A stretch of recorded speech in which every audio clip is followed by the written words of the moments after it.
Hello everyone, my name is Stella Mose. I'm here to share my multimedia journal. This is a paper presentation in social psychology. Today I'm sharing 8 concepts in social psychology as it relates to my life. So I'm trying to personalize the concepts in social psychology that we have looked at in class. The first concept is self-concept. What does self-concept mean? An individual's overall beliefs about himself or herself. So how do I see myself, my own attributes? It's like more of informational. So who are you? So I'm asking myself, who am I? I am an individual that is family oriented. I am very friendly. I'm very open-minded. I love being with people, seeing people, encouraging them, having friends, and I'm equally goal-oriented, setting goals for myself and trying to achieve those goals. That is the way I see myself. That is the information I have about myself, my personal attributes. That is my self-concept. So we move on to the next concept. As you can see from the picture, this is me with my student uniform. The next concept is self-esteem. When we talk about self-esteem, we're talking about an individual's evaluation of themselves. Like you're trying to evaluate that your self-concept, that your personality, who you are. You're not trying to ask yourself the value you have as a person. Those attributes, how do you value them? What is their worth? What's your feeling about these attributes you have? Like you could say, you know how to cook. Do you feel happy about cooking?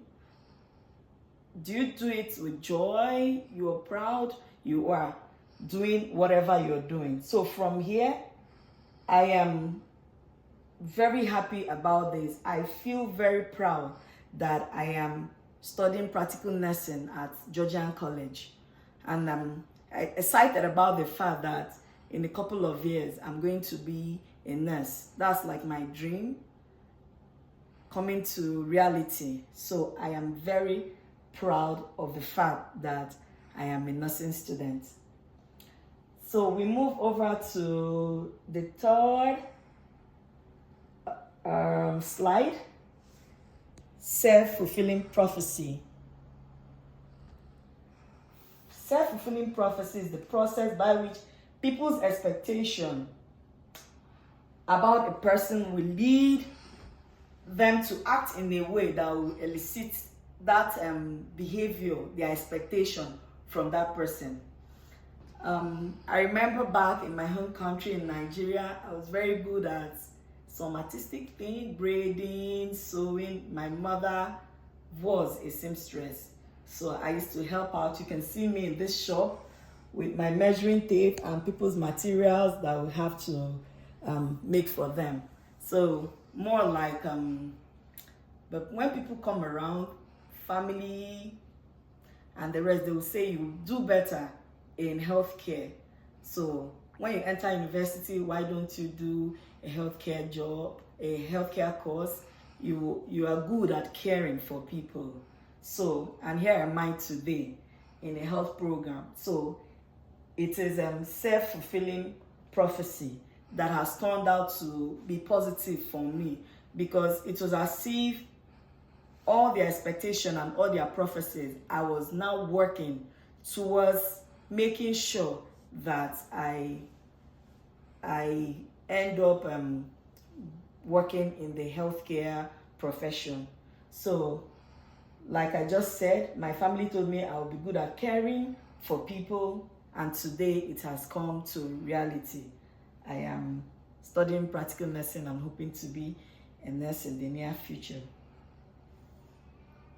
The next concept here is social perception. You can see me in this picture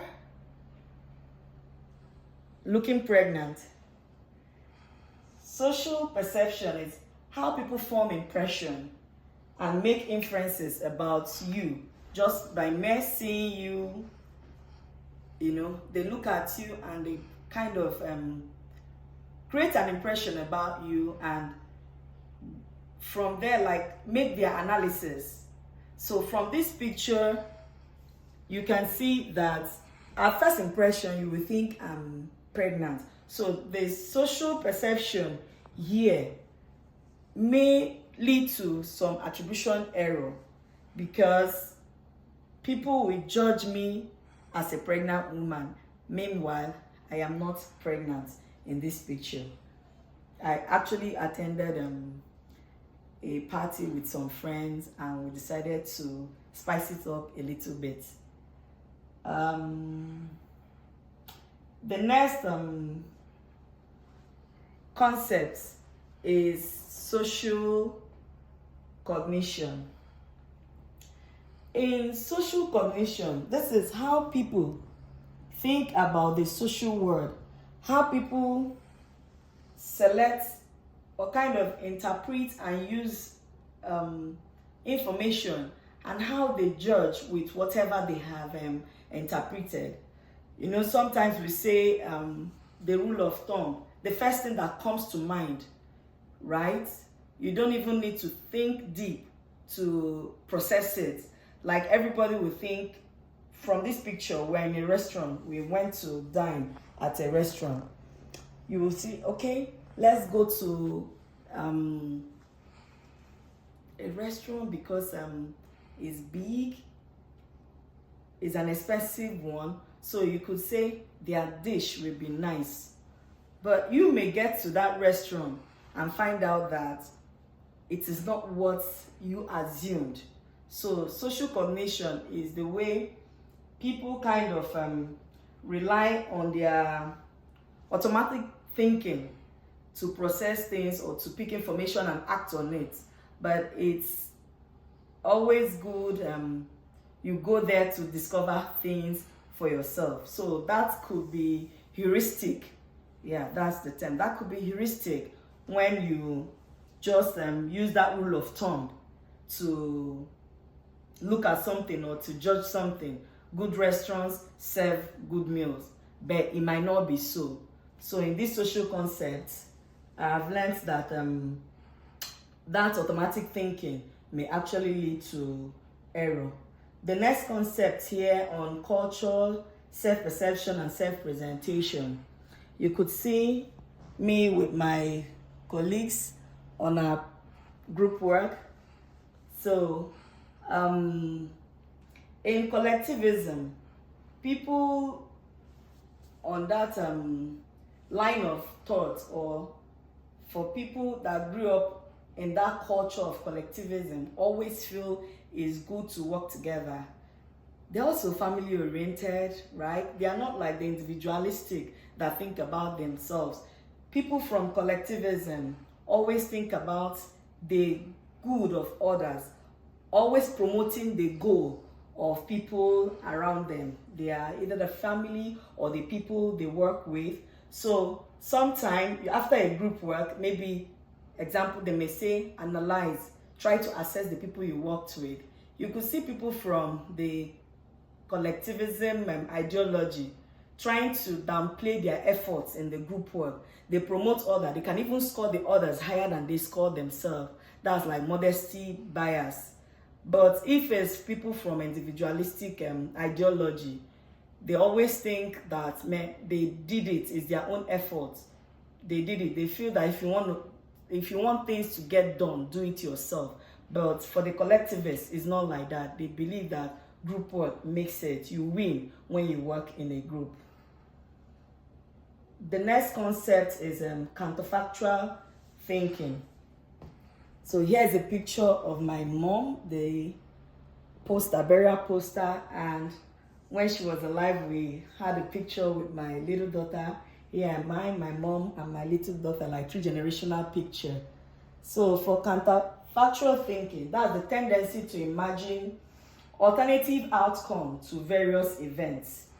Like for me, I feel if I had been in my home country when my mother was ill, probably there are things I could have done to help her and she wouldn't have died when she died. So I still feel a little bit I'm